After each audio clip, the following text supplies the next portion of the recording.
Study permit extension process. The expiry date on your study permit tells you when you have to stop studying and leave Canada. You can find the expiry date printed on your permit. This date is usually the length of your study program plus 90 days. The extra 90 days gives you time to prepare to leave Canada or to extend your stay in Canada if it's needed. Extensions can only be applied from within Canada, not outside of Canada. Here is a sample of your study permit. So if you are inside Canada, you have already received your study permit, and this is how it looks. And there is a section where you can see when is your expiry date of your study permit. When to extend your study permit? You should apply to extend your permit at least 30 days before it expires.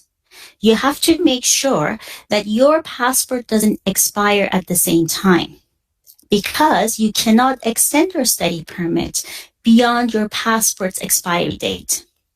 If you apply before your permit expires, you can stay in Canada under the same conditions as your current study permit until IRCC makes a decision. That is called the implied status. So if you usually, as it says, it's much better to renew your study permit 30 days before the expiry.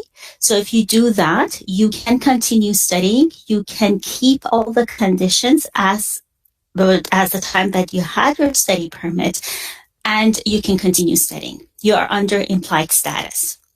You should apply to extend your study permit if you plan to travel outside Canada. So you have to make sure if you have extended your study permit and after submitting your application, you leave Canada, you will lose the implied status situation. So if you want, better to receive the study permit extension first and leave Canada after. If you finish your studies earlier than expected, what will happen? So your study permit will expire on the date marked on the permit or 90 days after, the day you complete your studies, whichever comes first. The 90 days begins on the date you get the first notification from your school, such as an email, a letter, transcription, that you completed your program or when you get your degree, diploma, or certificate. If you can't prove the date you were first notified by school, IRCC uses the earliest issue date on the document. If you want to keep studying, you must apply to extend your study permit at least 30 days before your permit expires. So what happens if your permit expires? You have lost your student status if you're still in Canada, and the expiry date of your permit passed before you applied for a new study permit. What happens? That means that you didn't respect the conditions of your permit. In some cases, you may apply to restore your status as a student. What you should do if you have such a thing has happened? You must submit your application within 90 days of losing your status, keep meeting the requirements for your stay, have met all conditions listed on your permit, and pay the fees. So the fees are one for the restoration fee, which is $200, and the study permit fee, which is $150. How to apply to extend your study permit? So the best way is to create an online IRCC account. You will log in, you will create your account, you will say that to start the application, to apply to come to Canada, and determine your eligibility, apply online questionnaire to get the document checklist and application form, which is IMM 5709E for the application. To apply online, you will need a scanner or camera to create electronic copies of your documents and a valid credit or debit. What I can do is I can actually copy the link for you. And I will, oh, thank you, Carissa. Carissa has actually done it. So that is the link where you can go and you can create your account and get the application form.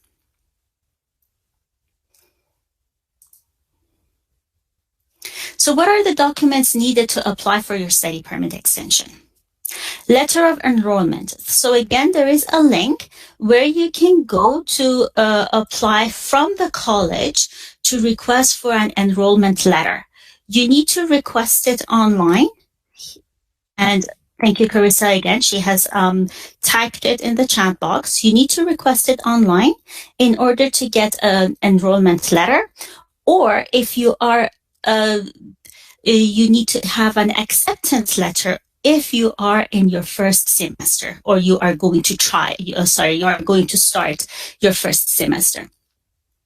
Proof of financial means bank statements of 4 recent months and or sponsor's current financial statements and support letter.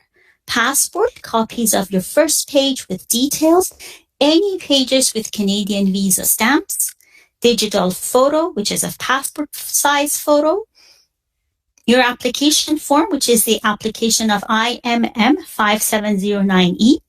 So when you want to open this application, it's very important to keep in mind, please save the form on the desktop and then right-click, select Open with Adobe Acrobat or Reader. Otherwise, you wouldn't be able to open it. Family information form, IMM 5707E. Marriage certificate, if applicable. Co-op work permit. So what is co-op work permit first? You have to understand that co-op work permit is part of your education. It's part of your program.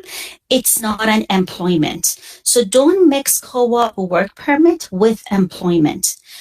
As a student, you might be able to work 20 hours per week while you are studying, and you can work full-time during the scheduled break. That is totally different from co-op work permit. You may apply for a co-op work permit with your online study permit extension application. There is no fee to apply for co-op work permit, and you need a letter, a co-op letter from the college. So if you are applying for your study permit extension, and at the same time you are applying for your co-op work permit, as you can see here, there is a section that is asking you if you are applying for co-op work permit, yes or no. So that is the part that you can choose that you are applying for co-op work permit if part of your program needs co-op work permit, and then you can continue filling out the rest of the parts of the application. Spouse or common law partners of full-time students. So spouses or common law partners of certain foreign students are allowed to accept employment in the general labor market without the need for an LMIA. This is called the C42 Exemption, is intended for spouses who are not themselves full-time students. Applicants must provide evidence that they are the spouse or common law partner of a study permit holder who is a full-time student. There is no need for an offer of employment before issuing a work permit. Work permits may be issued with a validity date to coincide with the spouse's study work permit. Applying under C42. You may add the spousal or common law partner work permit extension application with your study permit extension application. This can be done by answering the questionnaire in your IRCC account and informing them about your marital status. You need to complete IMM 5710E to apply for spouse or common law partner work permit. You will have to pay the associated fees for extending your spouse or common law partner work permit.